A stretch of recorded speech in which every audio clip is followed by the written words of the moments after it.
Mohon maaf, apa sudah terlihat, Mas Febrian? Sudah. Oke, baik.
Permisi Mika, apakah bisa saya mulai presentasinya?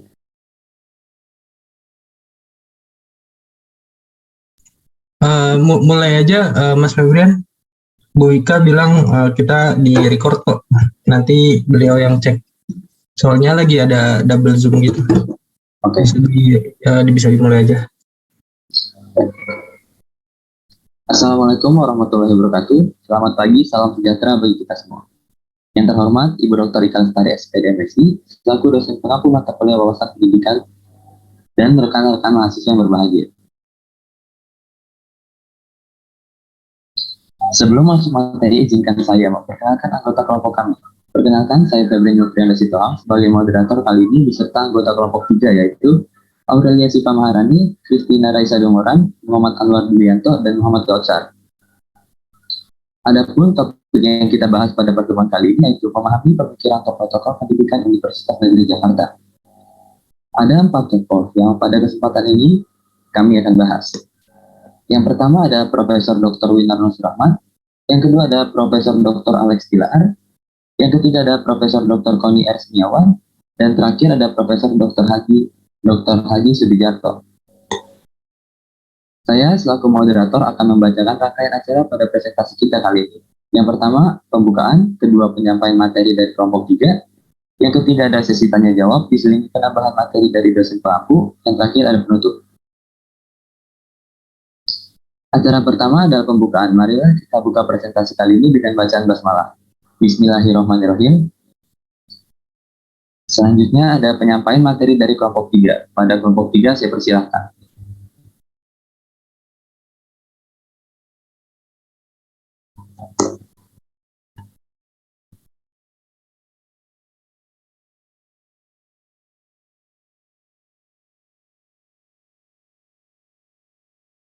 Bisa di next, Mas.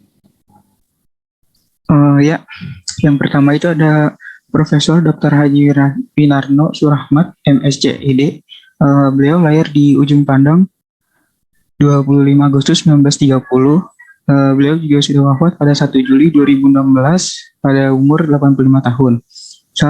Beliau adalah salah satu tokoh penting di Indonesia yang memiliki pemikiran atau konsep tentang pendidikan, dan dia mempunyai satu keinginan, yaitu agar bangsa Indonesia menjadi bangsa pemikir. Ya lanjut. Pemikiran pendidikan Winarno Surahmat. Profesor Dr. Haji Winarno Surahmat sangat menyayangkan dunia pendidikan nasional yang tidak lagi dibangun dari konsep. Tak ada lagi benang merah atau kesinambungan sistem pendidikan Indonesia sejak kepemimpinan Menteri pertama Pendidikan Nasional Indonesia Ki Hajar Dewantara hingga Menteri Pendidikan Nasional Muhammad Nuh yang pada tahun 2009 sampai 2014. Lalu sudah 25 menteri memiliki ide masing-masing. Pemerintah tidak mempunyai arah ingin dibawa kemana bangsa ini. 3 orde lama, orde baru, dan reformasi. Saling menghancurkan apa yang telah dibangun. Menurut Profesor Dr. Haji Winarno Surahmat.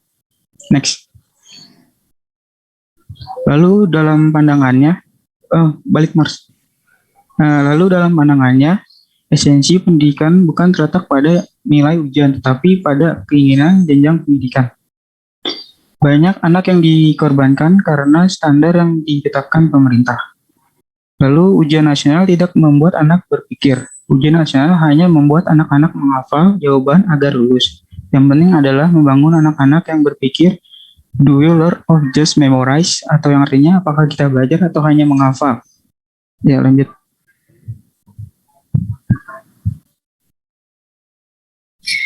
Yang selanjutnya yaitu ada Profesor Dr. Henry Alexis Rudolf Tilaar. Beliau merupakan salah satu tokoh pendidikan yang menentang dilaksanakannya ujian nasional di depan Mahkamah Agung. Menurutnya, inti pendidikan bukan pada hasil ujian, tetapi pada peningkatan standar pendidikan. Banyak anak yang dikorbankan karena standar yang ditetapkan pemerintah.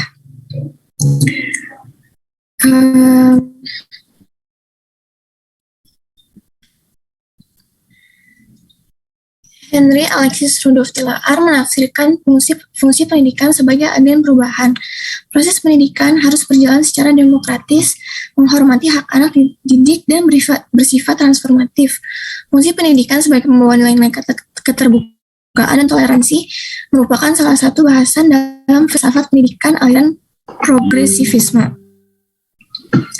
Penelitian ini menjadikan pemikiran pendidikan Tilaar sebagai objek material dan filsafat pendidikan aliran progresivisme sebagai objek formal untuk membaca dan memahami karakter pendidikan progresif yang dirumuskan Tilaar. Pedagogik transformatif berupaya menimbulkan kesadaran individu sebagai insan yang berpikir. Individu memiliki kehendak bebas dalam menghadapi masalah yang ada. Selain itu, individu perlu ikut serta dalam perubahan sosial. Tujuannya untuk menyadarkan dan mengembangkan potensi individu dalam bermasyarakat. Beliau juga menciptakan buku yang berjudul Memendahi Pendidikan Nasional yang membahas permasalahan guru yang ada di Indonesia, sekaligus mengkritik pemerintahan agar menuntaskan permasalahan tersebut. Beliau beranggapan bahwa masalah kebijakan nasional kurang memihak terhadap rakyat kecil, khususnya pada masalah pendidikan. Next. Selanjutnya ada Profesor Dr. Korni Ersmiawan yang lahir pada tanggal 6 November 1930 dan wafat pada tanggal 1 Juli 2021 pada umur 91 tahun. Beliau dikenal sebagai konseptor konsep belajar bernama CBSA atau Cara Belajar Siswa Aktif yang mulai diterapkan setelah kurikulum 1984 berjalan. Pada tahun 2015, ia menerima penghargaan UNESCO yang diberikan kepada tokoh nasional yang berjasa di bidang pendidikan, kebudayaan, sains, dan komunikasi. Selanjutnya, pemikiran pendidikan Korni Semiawan. Pendidikan bagi Korni Semiawan tidak hanya proses untuk mengisi pengetahuan ke dalam otak saja, melainkan menjadi jembatan bagi siswa untuk mengaktualisasikan kemampuan dan bakat yang ada di dalam dirinya. Oleh karena itu, suasana pendidikan berpusat pada keaktifan siswa dalam pembelajaran. Hal tersebut menjadi prasyarat terwujudnya pendidikan, karena sejatinya pendidikan bagi Korni Semiawan adalah proses dialektis bersama antara guru dengan murid untuk mencari sebuah pengetahuan. Konsep pendidikan Korni Semiawan berlandaskan pada pendidikan progresivisme. Pendidikan progresivisme merupakan aliran pendidikan yang memberikan peranan pendidik untuk menciptakan kondisi edukatif, memberikan motivasi-motivasi dan stimulus sehingga akal dan kecerdasan anak didik dapat berfungsi dan berkembang dengan baik. Gagasan pendidikannya mengenai keaktifan siswa di dalam pembelajaran ia tuangkan dalam suatu konsep yang disebut sebagai CBSA atau cara belajar siswa aktif, bahwa di kampus harus ada ruang terbuka untuk membangun kesadaran kritis, sekaligus kesadaran intelektual untuk tetap cinta pada ilmu dan pengetahuan. Maka, pendidikan hingga kapanpun tidak boleh diam, harus terus bergerak dan berdinamika. Atas nama pendidikan, siapapun tidak perlu takut berbeda pendapat, tidak perlu takut berseberangan pemikiran, bahkan jangan pula membungkam kritik. Karena sejatinya, ilmu pengetahuan justru dibesarkan dan bisa hidup karena ada kritik. Bukan hanya nyaman dan baik-baik saja bila akhirnya tidak berbuat apa-apa. Selanjutnya. Oke, bismillah. Yang terakhir ada Profesor Dr. Haji Sudijarto, Master of Art. Sudijarto adalah tokoh pendidikan nasional yang gigih memperjuangkan agar anggaran pendidikan ditingkatkan untuk menunjang kualitas pendidikan di Indonesia. Salah satu alasannya, kewajiban negara membiayai pendidikan nasional, termasuk peningkatan kesejahteraan guru dan penyempurnaan sarana dan prasarana pendidikan. Sebab pendidikan merupakan investasi bagi masa depan kemajuan bangsa. Lahir di Pemalang 17 Juli 1938, wafat 29 Januari 2017, umur yang ke-78 tahun. Bisa di next. Pemikiran pendidikan Sudijarto. Sudijarto tidak meragukan bahwa pendidikan nasional sudah jelas termaksud dalam Undang-Undang Dasar 1945, yaitu Pancasila sebagai filsafat dasar penyelenggaraan sistem pendidikan nasional sebagai upaya untuk mencerdaskan kehidupan bangsa. Output dari proses penyelenggaraan sistem pendidikan nasional itu akan melahirkan manusia-manusia Indonesia yang berkarakter, yaitu yang cerdas, religius, patriotik, humanis, dan memiliki rasa keadilan sosial yang tinggi. Pendidikan nasional diarahkan sebagai upaya strategis untuk mencerdaskan kehidupan bangsa, sehingga pendidikan merupakan sebuah gerakan transformasi budaya Indonesia dari tradisional dan feodalistik menjadi modern, rasional, demokratis, dan berorientasi pada ilmu pengetahuan. Bisa di next.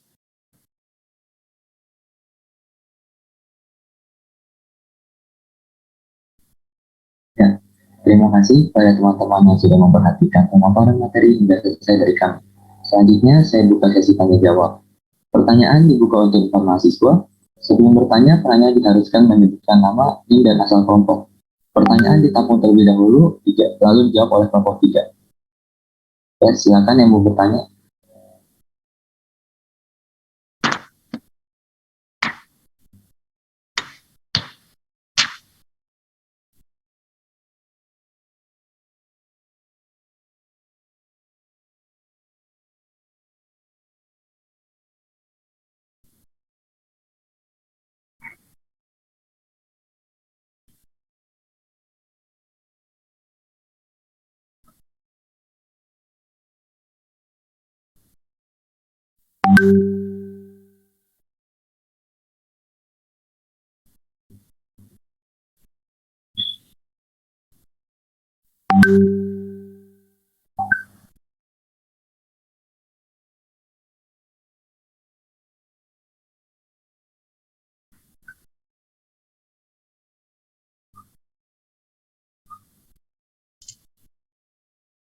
Untuk kelompok 3, saya izin bertanya. Nama saya Mersadeva dengan NIM 15 19 62 10 50 dari kelompok 5. Pertanyaan saya adalah bisa didefinisikan arti dari filsafat pendidikan aliran progresivisme. Udah, situ aja. Sudah jelas pertanyaannya? Bisa diulang? Bisa didefinisikan arti dari filsafat pendidikan aliran progresivisme. Udah, itu aja. Oke, baik. Kedua,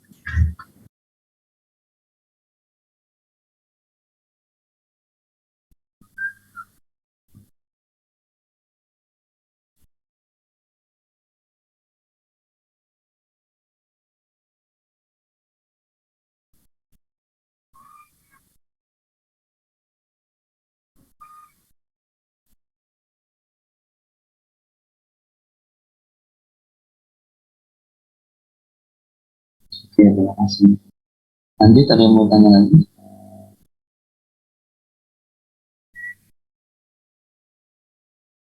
Masih ada 2 pertanyaan.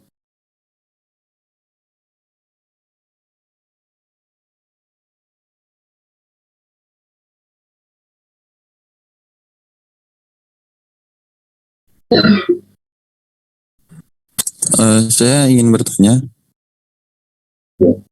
Perkenalkan, nama saya Aditya Taki Pratama dari kelompok dengan NIM 1519621048 dari kelompok 2. Saya ingin bertanya, dari seluruh pemikiran Menteri Pendidikan yang sudah pernah berjalan hingga saat ini, mana yang paling baik yang sudah diterapkan? Terima kasih.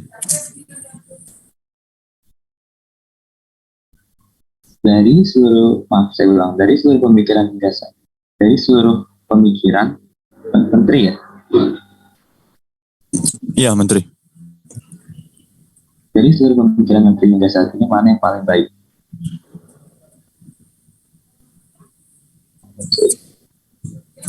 Ada lagi yang ditanyakan satu orang lagi?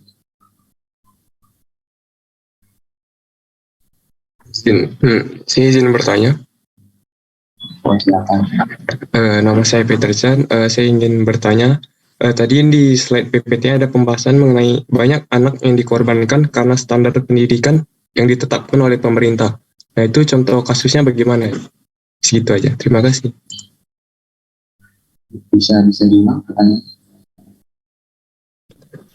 Tadi kan di PPT-nya ada menyebutkan bahwa banyak anak yang dikorbankan karena standar pendidikan oleh pemerintah. Nah, itu contoh kasusnya bagaimana?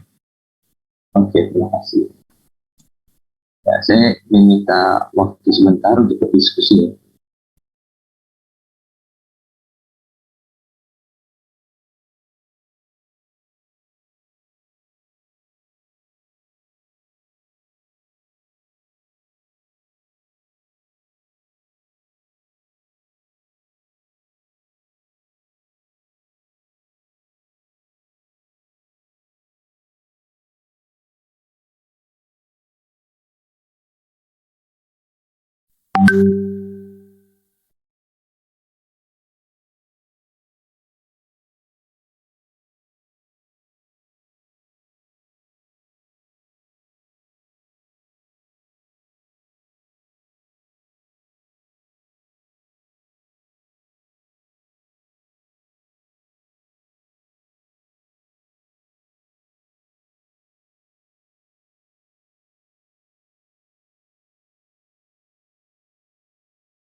Mohon maaf teman-teman, udah ada linknya belum di kolom chat? Kalau ada bisa langsung aksen ya guys. Definisikan arti dari filsafat pendidikan aliran progresivisme. Jadi jawabannya adalah filsafat progresivisme merupakan aliran filsafat pendidikan yang menekankan kepada peningkatan kemampuan peserta didik melalui pengalaman kemampuan diri peserta didik atau kemandirian dan selalu menunjukkan perubahan dari masing-masing peserta didik. Filsafat progresivisme sangat berpengaruh dalam potensi pengembangan peserta didik. Pengembangan di sini yaitu peserta didik mendapatkan pengetahuan tambahan dari potensi yang dimiliki, dapat mengembangkan potensi secara mandiri, dan dapat menjadi progres atau kemajuan untuk diri peserta didik untuk mencapai tujuan pendidikan. Filsafat pendidikan progresivisme menuntut untuk selalu melakukan kemajuan atau progres, bertindak secara konstruktif, inovatif, dan aktif. Filsafat progresivisme juga berpandangan bahwa setiap manusia itu selalu menginginkan perubahan, selalu berkembang, dan lebih baik lagi. Seperti itu jawabannya. Gimana, Mas? Apakah sudah mengerti? Sudah jelas. Terima kasih, Raisa. Oke, sama-sama.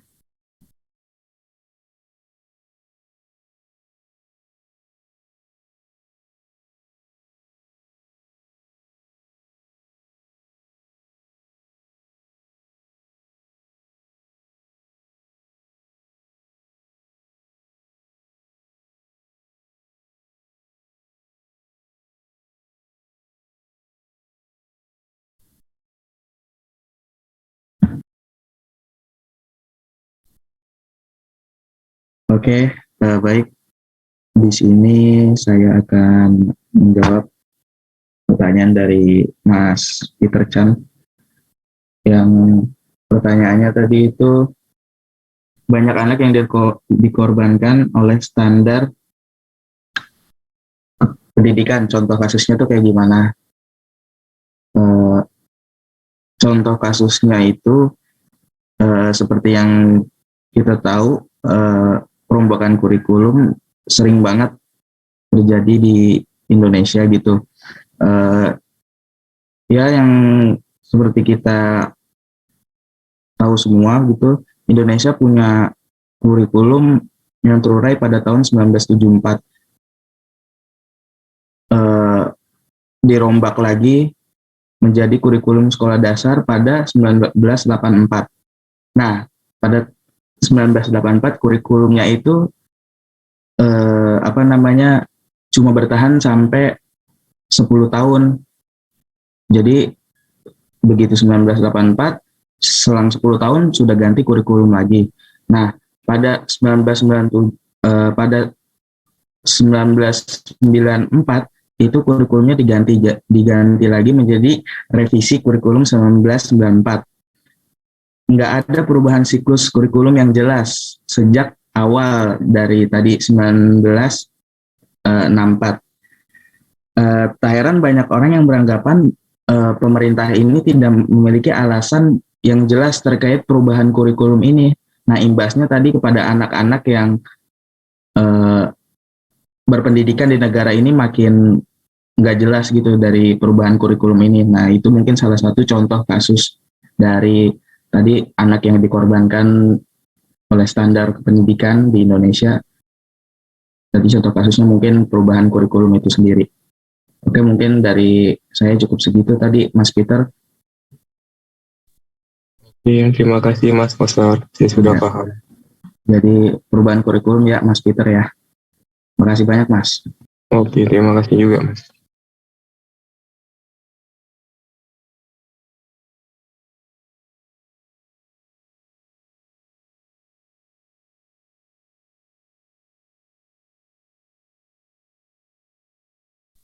Saya akan menjawab pertanyaan dari Mas Adi tadi. Dari seluruh pemikiran menteri hingga saat ini mana yang lebih baik? Ya kalau menurut saya semuanya baik, tapi mengikuti perkembangan zaman. Pendidikan perlu berubah karena tidak ada yang disebut pendidikan itu sifatnya dinamis, yang berarti bisa berubah-ubah. Jadi nggak ada yang ya bisa berubah sih sebenarnya pendidikan itu sifatnya perkembangannya. Ya gitu. Gimana Mas Adit?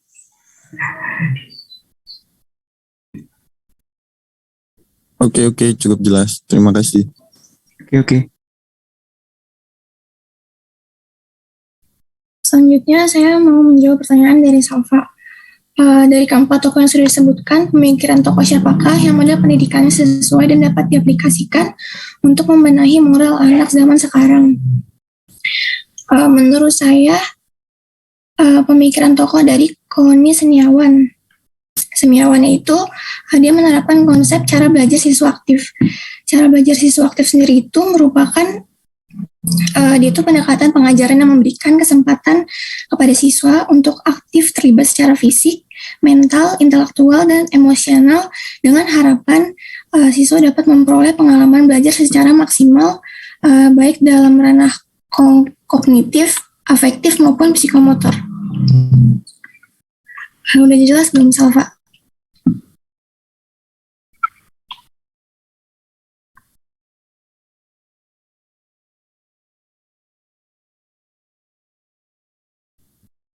Semua pertanyaannya sudah kami jawab semua dari dapat kita. Karena kita sudah sampai penghujung diskusi, izinkan saya menyampaikan kesimpulan dari materi tersebut.